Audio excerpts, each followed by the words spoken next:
right, welcome to Wisconsin Weather Experts on this Friday, the first day of August. Can you believe it? Careful, Jimmy Kimmel's going to get you on that one. It is hard to believe, though, because, summer moves at a different pace, right? Yeah. Psychologically, it just seems to go by, particularly anywhere in the northern states where we crave these kind of days. And we've had a very busy summer in a multitude of ways. We've had severe weather, we've had heat, we've had flooding, and of course, we'll unpack all of that sometime next week. It's a Friday, and it's a Friday with so much going on in the here and now that we really don't have time to look back on July. So let's just jump right in, and we'll start off with the Canadian wildfires up into the province of Manitoba and how it's impacting us. It has been quite the several days, really, but particularly the last 24 hours, and looks like it'll be another at least 24 or more. Northeast wind, that's all it took to kind of blanket the whole area with this unhealthy air. Smoke from more than 640 active fires burning in Canada. Across the border, settled over our state, Minnesota, the UP as well. Air quality alerts still in place through noon on Saturday. Health experts are stressing caution for anybody who's spending time outside. Try to be in tune with yourself. Do you feel palpitations? Are you getting short of breath? If these things are happening, that might indicate that there's an issue going on, and you should probably seek help from a medical provider. All right, so things don't look to be getting much better either up in central Canada. About a quarter of the active fires are burning out of control. Firefighters in one province don't see the weather providing any help anytime soon. Canada, obviously a relatively large, well, it's the second largest by a land mass on the planet as far as countries go. So to be more specific, if you're familiar with Manitoba, which is directly north of Minnesota, and then Saskatchewan, which is directly north of the Dakotas, that's where the bulk of this is coming from. It's essentially smack dab in the geographic center of the country, but also smack dab in an area that is not very urbanized, is not overly developed. So that hits in two fronts. First of all, it's an unfortunate situation for an otherwise pristine wilderness. And these are, acres and acres and acres of beautiful wooded areas that are burning up. Secondly, very difficult to combat. Firefighters are in a situation they just don't have an infrastructure. Correct. Even compared to like the California wildfires, which was similarly remote and difficult. This is even more further removed from any kind of standing infrastructure. Hey, and we're talking to a true Canadian here, so he knows his stuff. I have been to Manitoba. It is a beautiful, beautiful province. I don't know from personal experience, but I've seen a lot about Saskatchewan, and it's beautiful as well. I encourage you to get there, but not now. No, not now. If you think our air is bad, their air is worse. So we feel for them, and we feel for all the folks fighting the situation. And Stephanie and I touched on this maybe about a month ago, but like you've been mentioning, it's an area that doesn't have a lot of roads. It doesn't have access to a lot of water. So when people were thinking, well, with California, how come we could, get planes to swoop down water? Well, they were also taking water from people's pools. They had limited water they could take from the ocean. They just don't have that. And also Canada, sometimes they just let these fires burn because they know that they can't combat them. And there's not an actual town that it's impacting. And sometimes naturally, back with indigenous groups back in the day, they let fires burn naturally too to kind of replenish the nutrients. So there's a multitude of factors impacting this. Unfortunately, we're getting the impact. Fortunately, we're getting the impacts from that as well. And I know a lot of people aren't happy, but it's a very tricky scale of what can we do for improvement. I think the potential for maybe wildfires continuing in the future will have some discussion maybe between we're going to have to look at better methods for this, better containment methods, maybe better forestry methods as well. But we can only deal with what we've got right now, so take care of yourselves, and let's just dive right into how this is impacting us and look at our regional forecast. Let's talk about this, because what we're still noticing is the sky's quite hazy. Yes, especially from our Milwaukee camera, and actually some of the worst concentration of that smoke near the surface, it is going to be along the lake. Milwaukee County heading towards Racine, Kenosha counties, even spreading into several areas inland, which we're going to get to. But we're not the only ones dealing with poor air quality. Right now, we have 10 states under air quality alerts. Now, the ones in Colorado, that's not necessarily from the Canadian wildfires. That's from some of the fires that they're dealing with over there in Colorado. But we've had many more states added south as this thicker plume of smoke has continued to dive down south of Wisconsin, Minnesota, and Michigan. Now, this is still going to be an impact for us because initially we were only supposed to have this through Thursday afternoon. Well, that smoke, you may recall yesterday, was extremely thick near the surface. You could smell it. Some people think that they could even taste it.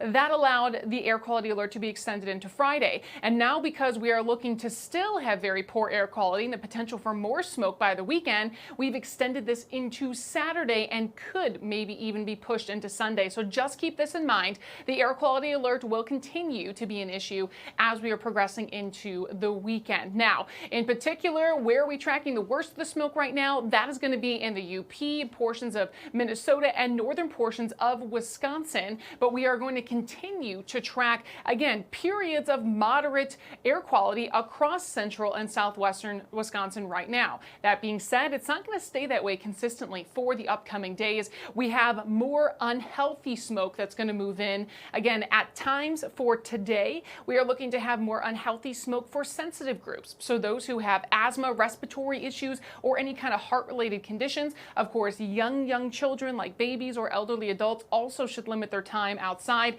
If you do have to go outside, an N95 mask to wear is your best bet. And also make sure you keep your windows and doors closed. I know with the refreshing air, you might be thinking you want to open it up, but it is best to refrain from doing that. We're going to continue to track some thicker smoke that looks to be moving in later on tonight from the north along eastern portions of Wisconsin into Saturday. So really, this is one of the reasons why we could extend this even further is notice what happens by Saturday, late afternoon, early evening. We see that darker concentration of smoke moving back in, which could be dropping the air quality to becoming poor for everyone, not just sensitive groups through the weekend. So we'll be tracking this very closely. I know the Wisconsin State Fair just opened up, and yes, if you want to go today, the air quality isn't terrible right now for everyone, but could progressively get worse as we head into Saturday.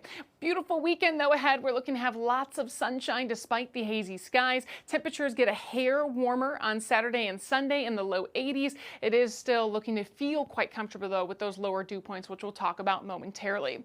Otherwise, across the state of Wisconsin and even regionally in the Midwest, we have high pressure in control that is keeping things very calm. We've been tracking this elongated area, yes, of a frontal system with a series of lows that initially brought us the heat and high humidity, but it's gradually been surging further south across the lower 48. And with that is going to be the warmth, the high dew points, and even storms and showers, which are still impacting the East Coast. Notice in terms of the rain, though, the heavy precipitation still looking to impact the East Coast today, but a little bit further south than yesterday, which dealt with some flooding. We'll also be mentioning. Now it's going to impact more of the Carolinas and really just continuing along where that front is going to sit, bringing periods of heavy rain where that could lead to some flash flooding in areas. Also, the heat is still going to be concentrated along and south of that front too, looking to have a cool down because of the series of highs though across the Northeast and heading into the Midwest and even Great Plains. Where we're still tracking the heat though, we have heat headlines from warnings and advisories near the Gulf and heading towards portions of the Carolinas. Again, not going to be comfortable there with the triple-digit heat indices as well as actual temperatures in the 90s to low 100s. As we look at our highs for today, we are still expected to be on the below average side. Across the entire state of Wisconsin, highs will range from the mid 70s to the upper 70s. And again, getting back towards our seasonable highs in the low 80s by the weekend. We'll also continue to get a little bit warmer heading into the first full week of a brand new month. Mid 80s back. We could even see some upper 80s as we head towards the end of the upcoming first week of August. With that though, we'll gradually increase our dew points as well. So we will have some of the warmer and stickier conditions back. And passing that, August 6th through 10th, even as we continue through the second week of the month, we are looking to still maintain some of the heat as we are moving that back into the entire country. Now, taking a live look right now at Bushkill Falls in Pennsylvania, a very flowing falls right now, and it has been an area where we've had a plentiful amount of rain, allowing those falls to continue to flow in some spots there, but it's not just making it beautiful if you're taking a hike. Unfortunately, unfortunately, we had the opposite effect for areas of the East Coast from New York all the way stretching down to Virginia Beach, with many reports of flooding. And this is a big concern, as we've had precipitation, which should pop up here. If it doesn't, it's okay. We've had pockets of 2 to close to 4 inches of rain. There we go. That caused a substantial amount of impacts, especially in urban areas and those who were commuting yesterday. So, Rob, you have a little bit more on that flooding in depth of what we actually saw on the East Coast. Yeah, the East Coast hit very, very hard indeed. Severe storms forcing both New York City and New Jersey to declare states of emergency. The heavy rain led to flight delays. They had emergency rescues from New York to Philadelphia. Cars drove through the flooded streets, which of course we never advise you to do, because of course that led to rescues being needed and a bunch of stranded drivers as well. Amtrak officials also halted trains yesterday between Philly and Delaware. Now, those pictures, I mean, that really drives home the turn around, don't drown, right? You just really have to stay clear of floodwater. It's incredibly dangerous and incredibly powerful. Yeah, and again, what people don't realize, whether it's driving through it, walking through it, it's the second highest fatality for weather events. Really take it seriously, because when it comes to putting someone else's life at risk as well, it's just not a good thing. Right, and like you just heard there, they drove into it and that led to the rescues. Water rescues are very challenging, particularly in a flooding situation. We've had a couple of local water rescues lately. 15-year-old girls actually in the hospital this morning after dive teams had to pull her out of Lake Michigan. The Racine Fire Department says the call came in at around 6:30 last night. 4 kids swimming in the lake, Cuyahoga Park, just south of the downtown area. One 14-year-old girl swimming did not resurface. Crews located the girl in the water about 50 feet from shore and pulled her out. The fire department says crews revived her. There's no word on her condition right now. Yeah, and we weren't having good conditions for swimming at the lake yesterday because of that northeasterly wind. In fact, we had a high swim risk. And even today, though the risk has gone down, Milwaukee County heading into Racine and Kenosha County, all those beaches are under a moderate swim risk. So our winds are continuing to shift a little bit later today out of the north. That will at least lower some of those waves, but we are still expecting to have some strong currents, and only advised to swim if you are an expert swimmer. Otherwise, you should not be heading to the beaches today. Right, and to be honest, most folks are not expert open water swimmers. Correct. That would be a small fraction of a percent for most people.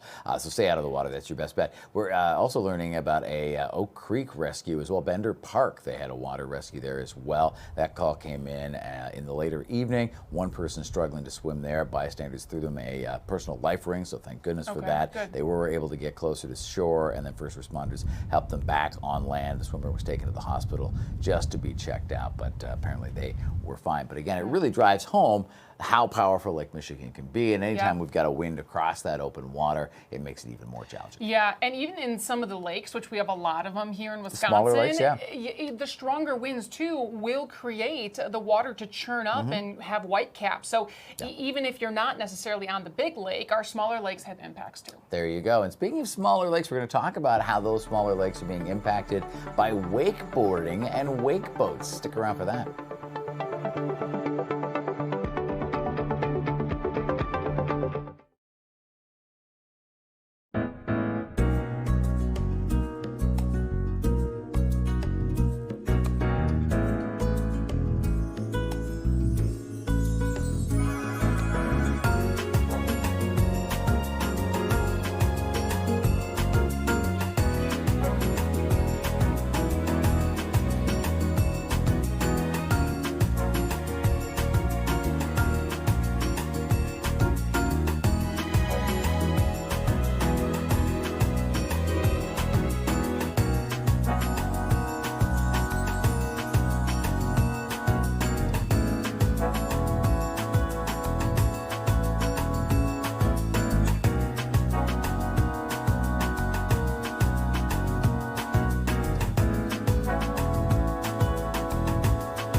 Welcome back to Wisconsin Weather Experts. We've been covering a lot about the wildfires, the smoke, swimming, but now we're going to look at things a little different. For a moment, we're not going to go to the surface. We're going to go to the sky. Yeah, we're going to go up into the air. Another flight nightmare for Delta passengers. They were flying in from Salt Lake City to Amsterdam on Wednesday. Dozens of them recovering after being just battered and bruised and thrown around mid-flight by severe turbulence. Fox News correspondent Rebecca Castor has the details.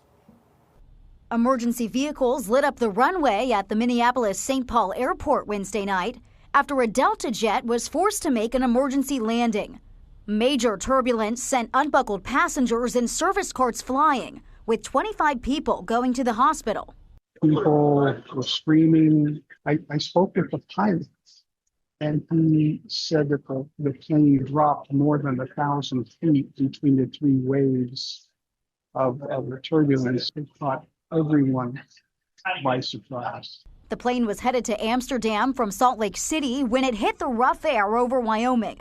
It's unclear if bad weather caused the turbulence, but the Department of Transportation has promised a full review of the incident.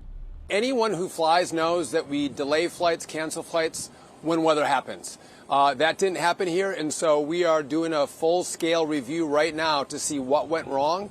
Because, again, this kind of turbulence is incredibly dangerous, and we don't want the flying public to go through it. But climate change experts point out air travel is getting bumpier because of temperature changes and shifting wind patterns. You could be cruising around in smooth air, clear skies, and then out of nowhere, bang, and you have people flying through the cabin. That's why, the recommendation is have those seatbelts on at all times, even when the seatbelt sign is turned off. Delta is working with the National Transportation Safety Board here in Washington to investigate the incident, but says all of its crew and passengers sent to the hospital have been released. At Reagan National Airport, Rebecca Castor, Fox News. Yeah, scary. That's a scary flight. Yeah, and conditions have been very volatile lately. We've had a lot of stormy conditions. You've got a lot of hot air, which has lift, as we know. Hot air rises, and then you've got pockets of colder air, which provides a different scenario for the airplane. And so many variables that can come into play for a bumpy flight. The one thing I wish we could have for the future, and I know this is not going to happen, is if we could make the wind a color so we could see where it's going. Because really, the turbulence, you can't see it. A lot of the times, I know the pilots, if they've been in a similar area where turbulence has been experienced, they will relay that to the other pilots going into that zone. So if we so they have to rely on that, and they have to rely on forecast models, which are colorized, so we can kind of see what's going on there. And then there are cloud patterns that can indicate turbulence as well. But you're right, that'd be awesome if we had some way to colorize and color code the skies. It's not going to happen. It's a dream. It's a great theory. So we go back to the water now, though. Yes. This is a really interesting story. 3 years ago, the University of Minnesota St. Anthony Fall Laboratory studied the impact of wakeboat waves on the shorelines of inland lakes. The findings very interesting. Take a look. On the surface, it's easy to see wakeboat waves are bigger, but most of the scientific research has focused on what happens when those waves reach the shore. Now, a new study by the University of Minnesota is measuring what happens under the surface. And all of a sudden, boom, that bottom just blows up. For more than a year, wakeboat critics like Scott Rolfs of Lakes at Stake have been saying wakeboats tear up lake bottoms. But for whatever reason, we never had a study or a video to accompany it. Now we do. Researchers at St. Anthony Falls Laboratory tested 7 boats on Lake Minnetonka, and this week they published videos of those tests. This is a 2023 Sea Ray ski boat, planing overhead 9 feet above the lake bottom. And this is a 2022 Nautique Paragon wake boat in surfing mode at the same depth. And it's kind of like, you're in the tornado from Wizard of Oz and you see these, all pieces of weed and vegetation just go screaming past the camera. Here's the ski boat again, this time at 14 feet. And now, the wake boat at the same depth.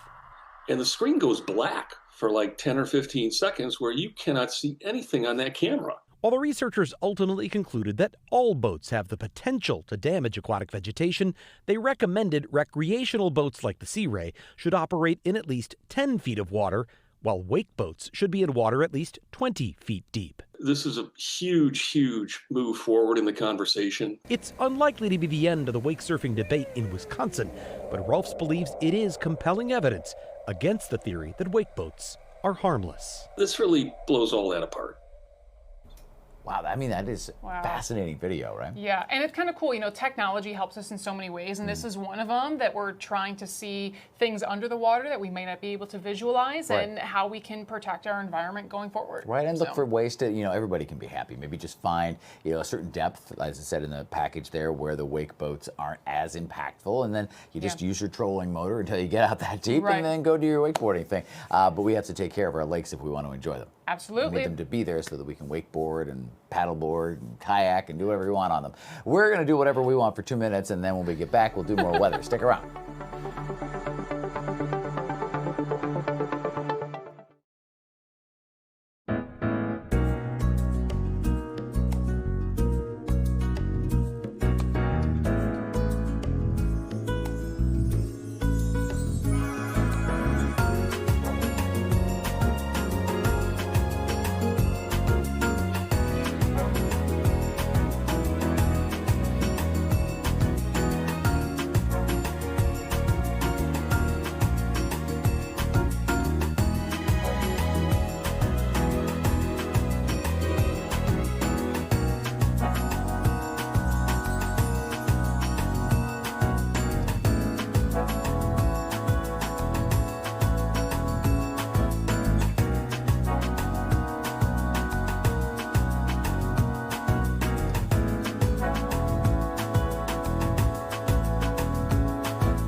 Well, welcome back to Wisconsin Weather Experts. Now, we have a lot to talk about so far this show. It's not over, and science is forever growing. It seems like we've discovered something a little new. Fascinating, what they're calling now a mega flash. It's a discovery that they just made, one of the world's, or the world's longest lightning flash ever detected. Yeah, they're talking about a 515-mile long bolt that stretched in the sky from Dallas to Kansas City back in October of 2017. It's roughly the distance from Milwaukee to Buffalo, New York.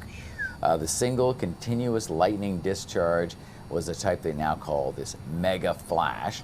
Most lightning flashes are around 10 miles or less. These new findings, of course, highlight public safety concerns about electrified clouds, which can produce these flashes that can travel, obviously, very, very long distances. Even 10 miles is a long way. And it does happen a lot. People get struck by lightning under blue sky because that bolt traveled so far to get there. So it really reinforces 515 miles. If you have questions like how far can a lightning bolt travel, well, you can hit us up on the QR code. We'll have to do our research and stay current because obviously this is brand new stuff right there, but we'll try to answer it for you, of course. And we're going to go to space for one last thing. Yeah, we're going to head to space as NASA is trying to get back to space, but with this time fewer employees. One of the things the agency has just announced is that about 20% of its workforce they left. So, because of the buyouts and the federal budgets, Fox Esther's Boer explains what this means for the mission. The Artemis astronauts are here at Kennedy Space Center today, training for a big milestone, going inside the Orion spacecraft for the first time altogether. This comes as NASA's workforce continues to shrink.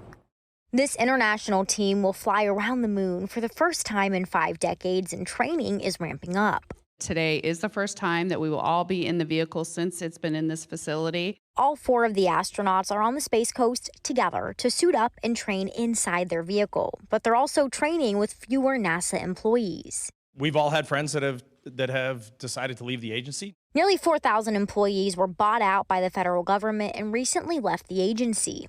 Pretty much if you had a pulse, they wanted you to take a buyout. Keith Cowing is a retired NASA employee who keeps tabs on the agency in his online publication, NASA Watch. He says the cuts don't make sense when we're racing to reach the moon. This is kind of the opposite of what you do if you really want to be a big player and continue to lead the way into outer space. The Artemis II crew still thinks they have the staff to support the mission. We very much have a lot of confidence in this team. But they're also aware of the big changes affecting the agency right now. We acknowledge all of the challenges in front of us. We're not obtuse to them. NASA told Fox 35 in a statement, safety remains a top priority for our agency as we balance the need to become a more streamlined and more efficient organization and work to ensure we remain fully capable of pursuing a golden era of exploration and innovation, including to the moon and Mars. And this liftoff is still scheduled for April, but everyone here was very confident we could see that happen even sooner. Reporting in Brevard County, Esther Bauer, Fox 35 News. Wow. Fascinating story. Yeah. Yes, and we are going to be very busy through the course of the weekend keeping an eye on this wildfire smoke. Please take care of yourselves. We need you back here on Monday for another edition of Wisconsin Weather Experts on Fox Local and the Fox 6 YouTube channel.